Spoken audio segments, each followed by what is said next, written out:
Guys, so this is take 2 ng ating bell pepper cream cheese na trend. And look at this, nakabili na ako ng bell pepper fresh from the market. Ayan, kani-kanina lang, siguro mga an hour ago. Tapos, eto, hindi ko siya inubos. So, ito ulit, yung Ember cream cheese ang gagamitin natin. And this time, eto na lang, cheesy na lang yung gagamitin natin. Ang mahal nung ng Cheetos, tapos kalasa lang pala siya ng ng cheesy. So, eto na lang yung gagamitin natin. And, let's begin! Okay. Dito muna tayo sa, ano ba? Dito muna tayo sa maliit. Okay. Let's fill it in. Wow.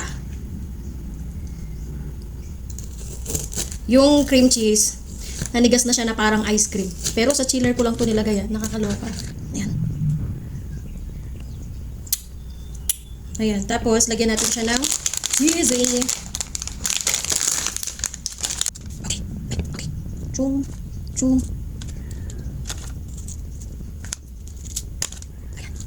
Ayan na siya. Let's go. Taste this again with crunchier bell pepper.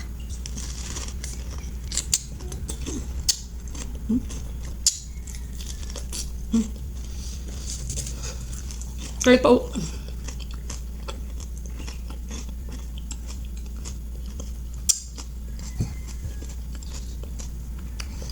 naririnig niyo yun, yung crunch ng bell pepper. Kahit pa ulit-ulit ko itong kainin, hindi ako magsasawa. Ang sarap niya, promise.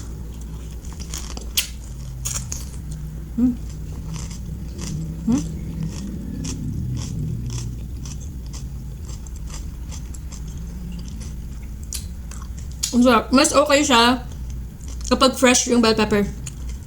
Mas nalalasahan siya. Ang sarap ng combination. Oh my God, ang sarap talaga.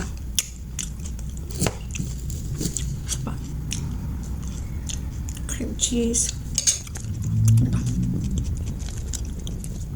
Another bite.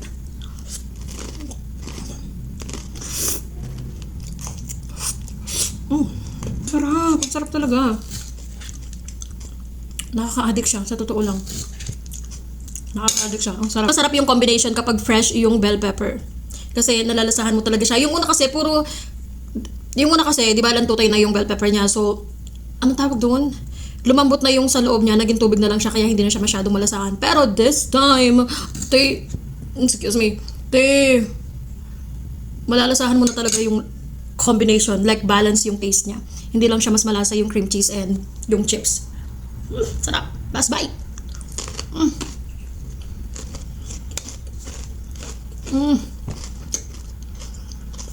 Hindi ko alam kung nagba-vary yung sarap niya sa brand ng cream cheese. Kasi yung Cheetos at saka yung cheesy, same lang naman yung taste niya.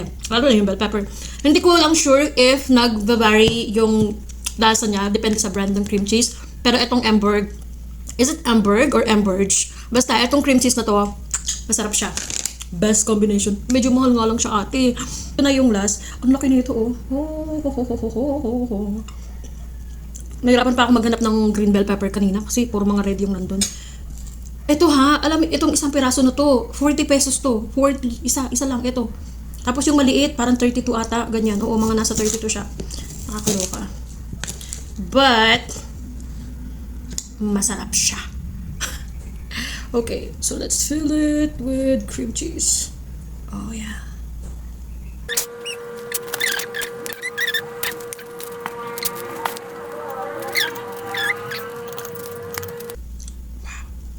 Do you see that? Oh my God. Can you see? Can you see? Babaliw na ako dito. Can you see?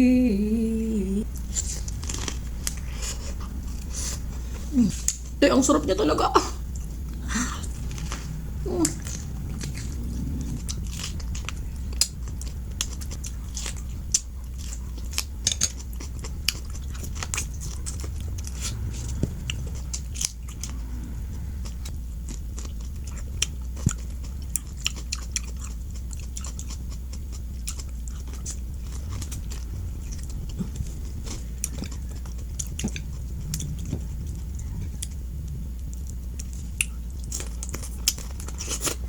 Nagigets ko na kung bakit sinasabi nila na lasa siyang pizza. Dahil yon sa bell pepper and sa cream cheese. Kasi di ba may pizza na, nakalimutan ko na kung anong flavor yun. Basta yung pizza na may bell pepper at saka na may cheese, di ba? Ganun yung lasa niya. Kaya, nasasabi nila para lasa siyang pizza. But, all in all, it's good. It's good. Must try. Medyo, pricey nga lang siya para sa snack. But, well, I guess it's worth it. Last bite.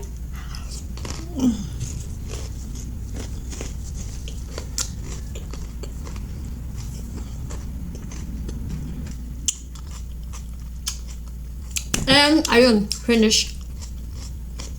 And that's it. Mas maganda talaga kapag fresh yung bell pepper. And if you are curious to know, feel free to try it. And alam ko hindi ako mapapahiya sa inyo kasi sarap niya talaga dahil, promise. Medyo, hindi nga lang siya yung regular snack na ano talaga. But, it's worth the try. May sinasabi ko. Sige na nga. Bye!